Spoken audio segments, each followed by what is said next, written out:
이 세상은 우리가 잘 아는 대로 결코 만만치 않으며 신앙으로 무장해서 살아가야 할 곳입니다. 이 세상은 우리를 가만히 두지를 않지요. 우리가 반드시 이 세상에서 승리해야 되겠습니다. 오늘 이 시간도 말씀을 배우기 전에 이 험악한 세상에서 승리하게 해달라고 기도하시고요. 오늘도 배움을 통해 큰 깨달음을 주옵소서. 다 같이 기도하십니다. 거룩하신 아버지 하나님, 우린 구원을 받았지만 아직도 여전히 험악한 세상에서 살고 있습니다. 주여, 우리로 하여금 승리케 하시고 오늘도 말씀 속에 큰 깨달음을 주시옵소서. 감사하며 예수님의 이름으로 기도하옵나이다. 아멘. 오늘은 바른신앙 바른생활 제55가 그리스도인들이 이겨야 할 유혹에 대해서 배우도록 하겠습니다. 이 세상에는 유혹이 참으로 많습니다. 유혹이란 무엇일까요? 먼저 성경에는 유혹이란 단어를 주로 시험이라는 단어로 많이 사용하는 것을 보게 됩니다. 그런데 하나님이 그의 자녀들에게 시험을 하기 때문에 시험이라고 번역된 단어를 보고 헷갈릴 때가 많이 있다는 것이죠. 가령 예를 들면요, 창세기 22장 1절에 그 일 후에 하나님이 아브라함을 시험하시려고 그를 부르시되, 하나님이 아브라함을 시험하시려고 부르셨다고 모세는 분명히 기록하였는데 야고보는 마치 반대로 말하는 것처럼 보입니다. 야고보서 1장 13절에 사람이 시험을 받을 때에 내가 하나님께 시험을 받는다 하지 말지니 하나님은 악에게 시험을 받지도 아니하시고 친히 아무도 시험하지 아니하시느니라. 모세는 하나님이 시험하셨다고 하고 야고보는 하나님이 시험하지 않으신다고 했습니다. 왜 이렇게 차이가 나는 것일까요? 그 이유는 테스트와 템테이션이라는 단어를 전부 시험이라는 동일한 단어로 한글 개역 성경에 번역했기 때문에 헷갈리는 것입니다. 창세기 22장을 다시 한번 영어와 히브리어로 보시기 바랍니다. 그 일 후에 하나님이 아브라함을 시험, 테스트, 히브리어로 니사라고 합니다. 하시려고 그를 부르시되, 히브리어 니사는 테스트하다, 입증하다, 무엇을 입증하기 위하여 시험한다, 이런 뜻이 있습니다. 이제 조금 전에 보았던 야고보서 1장 13절을 영어로 한번 보도록 합니다.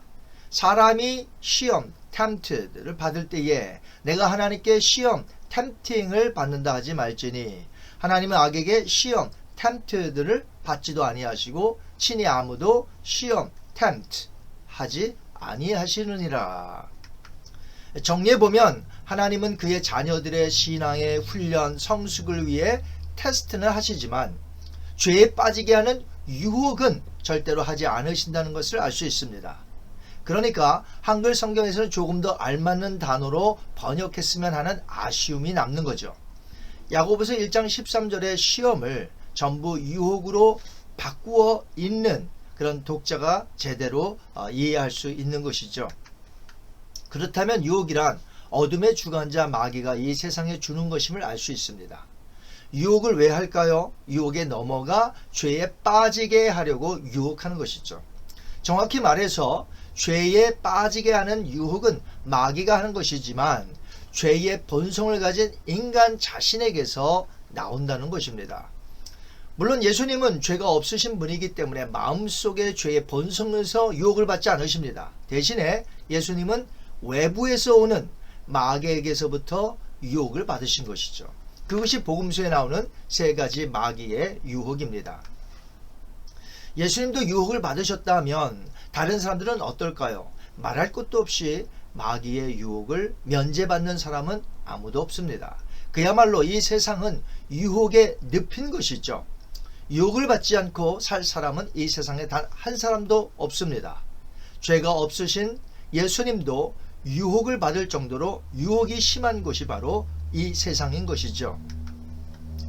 그래서 예수님은 우리에게 기도를 가르쳐 주시면서 일명 주기도문이죠. 거기에 보면 우리가 날마다 기도해야 할 것 중에 이것이 들어있다는 것입니다.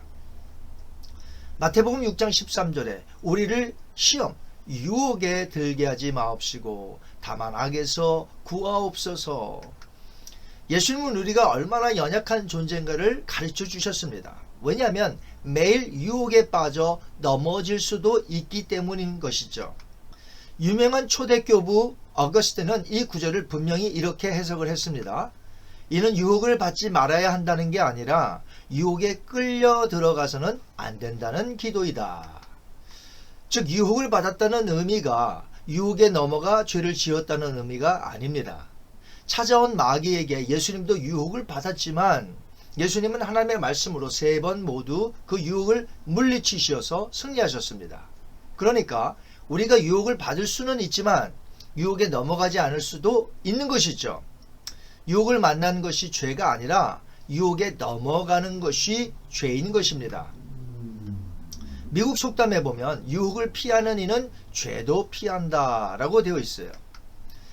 시카고 무디교회 담임 목사 어원 루처 목사는 이렇게 말했습니다. 유혹 그 자체는 죄가 아니지만 일단 나를 유혹한다는 것은 나를 전장으로 부르는 것을 의미한다. 종교개혁자 마틴 루터는 이렇게 말했죠. 지나가던 새가 우리 머리 위로 날아갈 수는 있습니다. 그러나 우리는 그 새가 머리 위에서 둥지를 틀지 못하게 할 수 있습니다. 요셉과 다윗의 경우를 보면 둘 다 똑같이 여인에게서부터 성적인 유혹을 받았습니다. 하지만 그 결과는 달랐죠. 그 차이를 성경을 통해서 보겠습니다. 먼저 요셉을 볼까요? 창세기 39장 10절과 12절 말씀입니다. 여인이 날마다 요셉에게 청하였으나 요셉이 듣지 아니하여 동침하지 아니할 뿐더러 함께 있지도 아니하니라. 그 여인이 그의 옷을 잡고 이르되 나와 동침하자. 그러나 요셉이 자기의 옷을 그 여인의 손에 버려두고 밖으로 나가매. 요셉에게 찾아온 유혹은 매우 거셌습니다. 주인의 부인이니 권세도 있습니다. 날마다 유혹합니다. 하루는 아예 작정하고 종들을 집에서 다 내보내고 요셉만 있게 하여 요셉을 불려들어 옷을 붙잡고 동참하자고 달려듭니다. 자, 이것은 엄청난 유혹이죠. 이렇게 집요하게 하는 성적인 유혹까지 요셉이 어떻게 할 수는 없었어요. 하지만 요셉은 아예 가까이 하지도 않았고요. 심지어 옷을 붙잡고 매달릴 때는 그 자기의 옷을 그 여인의 손에 버려두고 집 밖으로 도망 나갔습니다. 결국 유혹에 넘어가지 않았다는 거죠. 그렇다면 다윗의 경우는 어떠했습니까?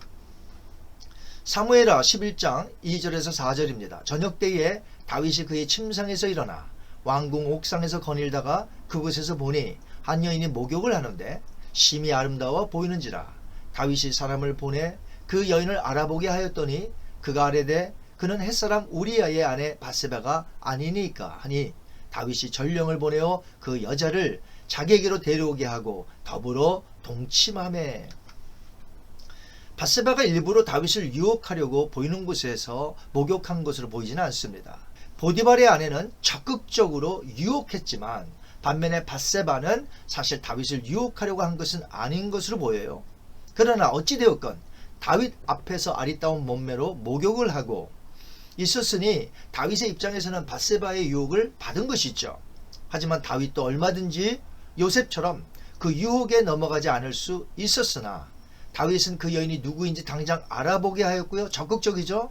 부하의 아내인 것을 알았습니다. 그럼에도 불구하고 데려오게 하여 이 부하의 아내와 동침을 한 것입니다. 명백히 성적인 유혹에 넘어가 죄를 범한 것이죠. 야고보는 유혹의 근원이 하나님의 아님을 분명히 말했습니다. 유혹의 근원을 그런데 자신의 욕심에 있음을 말한 것이죠. 야고보서 1장 14절 15절 말씀. 오직 각 사람이 유혹을 받는 것은 자기 욕심에 끌려 미혹됨이니 욕심이 잉태한 즉 죄를 낳고 죄가 장성한 즉 사망을 낳느니라. 야고보는 여기서 사용한 끌려라는 헬라어 단어를요, 그 뜻이 비유적으로는 이렇습니다. 사냥감이 덤불에서 끌려 나오듯이 자기 욕심에 무력하게 이끌린다는 것이고요. 또한 미혹됨이니라는 이 헬라어는요, 낚시 바늘로 물고기를 현혹시켜 걸리게 하듯이 사람으로 하여금 욕심의 유혹에 걸리도록 속이는 것을 의미합니다. 이처럼 야고보는 사냥이나 낚시에서 사용되는 두 단어의 수동태를 연속적으로 사용하므로 유혹을 받는 그 원인이 다른 제3자나 하나님께 있는 것이 아니라 바로 죄를 짓고 싶어하는 각 개인의 마음에 있다는 것을 명확하게 보여주고 있습니다. 오스왈드 챔버스는 이렇게 말했습니다. 다른 사람이 유혹을 받아 쓰러진 것이라면 당신도 그 자리에서 쓰러질 수 있다는 사실을 항상 염두에 두라. 큰 위기를 잘 이겨낸 후 가장 작은 유혹에 깨어 있어야 한다. 성도가 죄에 무너지는 일은 작은 유혹에서 시작되기 때문이다. 유혹은 가장 위험해 보이지 않는 곳에서 임한다. 우리는 큰 유혹에는 그나마 경계를 합니다만 작은 유혹에는 경계를 푸는 경향이 많습니다. 그러나 오스왈드 챔버스의 말처럼 크리스찬이 죄에 무너지는 일은 작은 유혹에서 시작되기 때문이니 유혹은 가장 위험해 보이지 않는 곳에서부터 임한다는 사실을 우리가 기억해야 할 것입니다. 유혹에 넘어가지 않으려면 우리의 심령이 항상 말씀과 기도로 거룩하여지고 성령에 충만해야 유혹에 넘어가는 죄를 범하지 않을 수가 있습니다.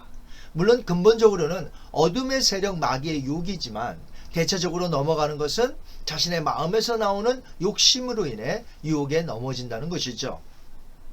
유혹이 얼마나 강렬한지, 심지어 아직 죄가 이 세상에 있지도 않았을 무죄 시대 때에 에덴 동산에 있었던 아담과 하와가 선악과를 먹으라는 뱀의 유혹 앞에서 그만 넘어지고 말았습니다. 유혹하는 이유는 죄에 빠져 파탄내는 데 있지요. 결국 아담과 하와는 유혹에 넘어가서 에덴 동산에서 추방당하고 하나님과의 관계, 인간과의 관계가 깨지고 맙니다. 유혹의 정체를 이제 우리가 알아야 한다는 것이죠. 하나님이 테스트하시는 이유는 우리가 연단을 받아 우리로 성장하고 성숙하게 하기 위함이지만 마귀의 유혹은, 즉 우리의 욕심에 의한 유혹은 우리로 넘어뜨려 죄 가운데 빠져 파탄나 그 죄로 멸망받게 하기 위함인 것이죠. 이제 유혹에 빠지지 않게 하기 위하여서 예수님께서 하셨던 방법을 사용해야 합니다. 그것은 기도하는 사람으로서 말씀의 검으로 유혹을 물리치는 것이죠. 하나님의 전신갑주 중에 유일하게 공격하는 무기, 검이 있습니다. 이것은 양날이 예리한 말씀의 검입니다. 하나님의 말씀으로 유혹의 자리에서 물리쳐야 합니다. 기록되었으되 예수님은 신명기에 있는 말씀으로 물리치셨습니다. 하나님의 말씀 오늘도 살아있습니다. 그렇기 때문에 하나님의 말씀으로 나의 마음이 주장되어져야 하고 하나님의 말씀으로 오늘 수많은 유혹들을 물리쳐야 할 것입니다. 히브리서 4장 12절 말씀, 하나님의 말씀은 살아있고 활력이 있어 좌우에 날 수는 어떤 검보다도 예리하여 혼과 영과 및 관절과 골수를 찔러 쪼개기까지 하며 또 마음의 생각과 뜻을 판단하나니. 살아있는 하나님의 말씀이 여러분의 날카로운 검이 되어서 시시각각으로 다가오는 모든 유혹에서부터 무찔러 승리하시기 바랍니다. 그리고 예수님께서 주기도문에서 가르쳐 주셨듯이 하나님께 늘 간구함으로 유혹에 넘어가지 않도록 늘 기도하며 사시기를 바랍니다. 다 같이 기도하십니다. 자비로우신 아버지 감사합니다. 오늘 크리스찬들이 이겨야 할 유혹에 대해서 배웠습니다. 하나님의 말씀에 검으로 무찌르게 하시고 또한 예수님께서 가르쳐 주신 대로 날마다 유혹에 넘어가지 않도록 기도하는 자들 되게 하여 주옵소서. 감사하며 예수님의 이름으로 기도하옵나이다. 아멘. 다음 시간에는 그리스도인과 고난에 대해서 배우도록 하겠습니다. 한 주간도 승리하시는 여러분 되시기 바랍니다.